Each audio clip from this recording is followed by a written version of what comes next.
ജയ് ശ്രീമന്നാരായണ. ഞാൻ ഇവിടെ പ്രതിപാദിച്ചിരിക്കുന്ന സംഗ്രഹം നമുക്ക് നൽകിയത് രാമാനുജദാസൻ ശ്രീമാൻ ഗട്ടു വേണുഗോപാലസ്വാമി അവർകൾ. അധ്യായം 18 മോക്ഷസന്യാസയോഗ, ശ്ലോകം 40. ന തദസ്തി പൃഥിവ്യാം വാ ദിവി ദേവേഷു വാ പുനഃ സത്വം പ്രകൃതിജൈഃ മുക്തം യദേഭിഃ സ്യാത് ത്രിഭിർഗുണൈഃ. ഓം. ഗീതാചാര്യ ശ്രീകൃഷ്ണ പരമാത്മ നമുക്കെല്ലാവർക്കും അർജുനനോടൊപ്പം മോക്ഷസന്യാസയോഗ അഭ്യസിപ്പിക്കുന്നു. പരമാത്മ പറയുന്നു, അർജുന, ഈ 3 ഗുണങ്ങളാൽ, അതായത് സത്വഗുണം, രജോ ഗുണം, തമോ ഗുണം എന്നിവ ബാധിക്കപ്പെടാത്ത പ്രകൃതിയിൽ നിർമ്മിതമായ ഒരു ജീവനും ഈ ഭൂമിയിലോ സ്വർഗത്തിലെ ദൈവങ്ങൾക്കിടയിലോ ഇല്ല. ഇങ്ങനെ പറഞ്ഞുകൊണ്ട് ശ്രീകൃഷ്ണ പരമാത്മ വ്യക്തമാക്കുന്നു, 3 ഗുണങ്ങൾ, അതായത് സത്വ, രജസ്, തമസ് എന്നിവ എല്ലാ ജീവജാലങ്ങളിലും തീർച്ചയായും നിലനിൽക്കുന്നുവെന്ന്. ഇവയുടെ പ്രഭാവം എല്ലാ ജീവജാലങ്ങളിലും തീർച്ചയായും ഉണ്ടെന്നും അദ്ദേഹം പറയുന്നു. അതിനാൽ ഈ 3 ഗുണങ്ങളുടെ പ്രഭാവത്തിന് നാം വിധേയമാണ് എന്ന സത്യം തിരിച്ചറിഞ്ഞ്, പക്ഷേ സാത്വിക ഗുണങ്ങൾ വർദ്ധിപ്പിക്കുവാൻ പരിശീലിച്ച് ശ്രീമന്നാരായണനോടുള്ള സേവയായി എല്ലാ പ്രവൃത്തികളും ചെയ്ത് ശ്രീമന്നാരായണനെ നേടുക എന്നത് നമ്മളുടെ ജീവിത ലക്ഷ്യമാക്കി ശ്രീമന്നാരായണനിൽ മാത്രം അഭയം തേടി ശ്രീകൃഷ്ണ പരമാത്മയുടെ വാക്കുകൾ ശ്ലോകത്തിൽ എന്ന പോലെ നമുക്ക് ആവർത്തിക്കാം. ന തദസ്തി പൃഥിവ്യാം വാ ദിവി ദേവേഷു വാ പുനഃ സത്വം പ്രകൃതിജൈർമുക്തം യദേഭിഃ സ്യാത് ത്രിഭിർഗുണൈഃ.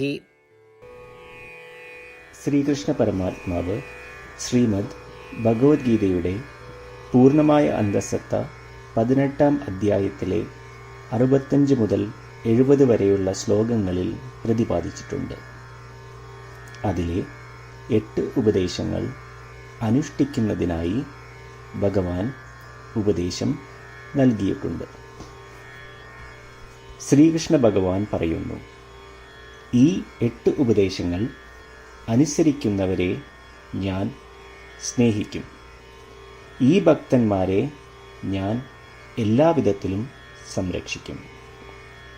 ശ്രീകൃഷ്ണ പരമാത്മാവിൻ്റെ ഗീതോപദേശം ശ്രവിച്ച ശേഷം അർജുനൻ കരിഷ്യേ വചനം തവ, അതായത് കൃഷ്ണ, അങ്ങയുടെ ഉപദേശം പ്രകാരം ഞാൻ പ്രവർത്തിച്ചു കൊള്ളാം എന്ന് പറയുന്നു.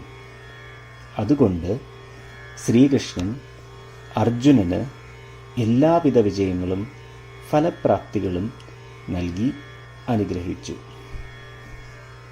ഈ 8 ഉപദേശങ്ങൾ നമ്മൾ പാലിച്ചു കൊള്ളാം എന്ന് പരമാത്മാവിനോട് നമുക്കും പ്രതിജ്ഞ ചെയ്യാം.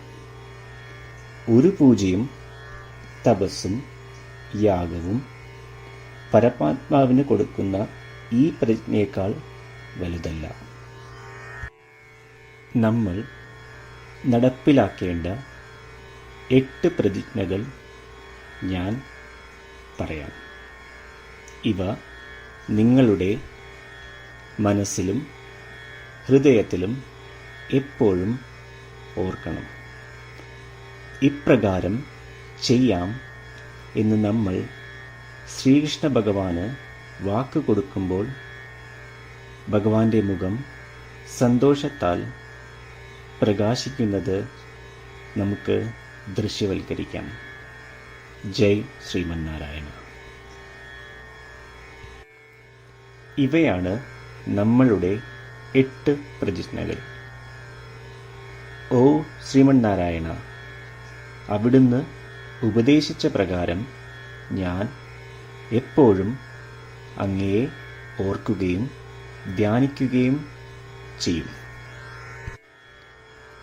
ഓ ശ്രീമന്നാരായണ, അവിടുന്ന് നിർദ്ദേശിച്ച പോലെ ഞാൻ എന്നും അങ്ങയുടെ വിശ്വസ്തനായ അനുയായി ആയിരിക്കും. ഓ ശ്രീമന്നാരായണ, അങ്ങയുടെ സേവനത്തിനും സംതൃപ്തിക്കും വേണ്ടി ഞാൻ എൻ്റെ എല്ലാ പ്രവൃത്തികളും ചെയ്തു കൊള്ളാം. ഓ ശ്രീമന്നാരായണ, അങ്ങ് നിർദ്ദേശിച്ച പോലെ എനിക്ക് ഞാൻ അങ്ങയുടേതാണെന്ന് പൂർണ്ണ വിശ്വാസമുണ്ട്. ഞാൻ എപ്പോഴും എൻ്റെ കൈകൾ രണ്ടും ചേർത്ത് അങ്ങയെ നമസ്കരിക്കുകയും ആരാധിക്കുകയും ചെയ്തു കൊള്ളാം. ഓ ശ്രീമന്നാരായണ,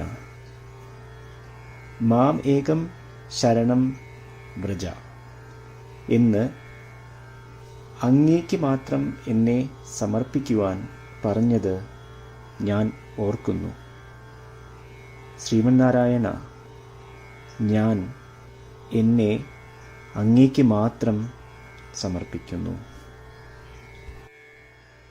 ഓ ശ്രീമന്നാരായണ, മാ സുജ, അതായത് ഒരിക്കലും ദുഃഖിക്കേണ്ടി വരില്ല എന്ന് അങ്ങ് നൽകിയ ഉറപ്പ് ഞാൻ ഓർമ്മിക്കുന്നു. അതിനാൽ ഞാൻ ഒരിക്കലും ദുഃഖിക്കുകയില്ല.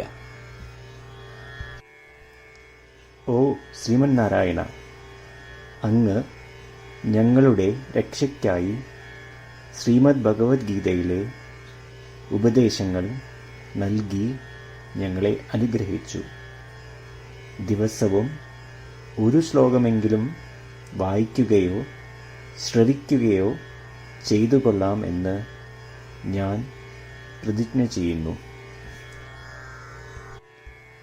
ഓ ശ്രീമന്നാരായണ, അങ്ങ് ഭഗവത്ഗീത എല്ലാ മാനവരാശിക്കും വേണ്ടി ഉപദേശിച്ചതാണ്. ഗീതയിലെ അങ്ങയുടെ ദൈവികമായ ഉപദേശങ്ങൾ ഞാൻ ഗീതയെക്കുറിച്ച് അറിയാത്ത ഭക്തന്മാർക്ക് എത്തിക്കുവാൻ ശ്രമിച്ചുകൊള്ളാം. ഓ ശ്രീമന്നാരായണ, ഞാൻ അങ്ങ് പറയുന്നത് പോലെ ചെയ്യുകയും അവിടുന്ന് ആഗ്രഹിക്കുന്നത് പോലെ പെരുമാറുകയും ചെയ്തു കൊള്ളാം. ഞാൻ അങ്ങേക്ക് വേണ്ടി മാത്രം പ്രവർത്തിക്കും. ശ്രീമന്നാരായണനോട് ഓരോ ദിവസവും നൽകുന്ന ഈ വാക്ക് അദ്ദേഹം പറയുന്നത് പോലെ ഒരു വലിയ പൂജ തന്നെയാണ്. അചഞ്ചലമായ ഭക്തിയോടും വിശ്വാസത്തോടും കൂടി നമ്മുടെ പ്രതിജ്ഞ അദ്ദേഹത്തിന് സമർപ്പിക്കാം. ശ്രീമന്നാരായണ, കരിഷ്യേ വചനം തവ. ശ്രീമന്നാരായണ, ഞാൻ അങ്ങയുടെ ഉപദേശപ്രകാരം പ്രവർത്തിച്ചു കൊള്ളാം. ന തദസ്തി പൃഥിവ്യാം വാ ദിവി ദേവേഷു വാ പുനഃ സത്വം പ്രകൃതിജൈഃ മുക്തം യദേഭിഃ സ്യാത് ത്രിഭിർഗുണൈഃ. ഓം. ന തദസ്തി പൃഥിവ്യാം വാ ദിവി ദേവേഷു വാ പുനഃ സത്വം പ്രകൃതിജൈർമുക്തം യദേഭിഃ സ്യാത് ത്രിഭിർഗുണൈഃ.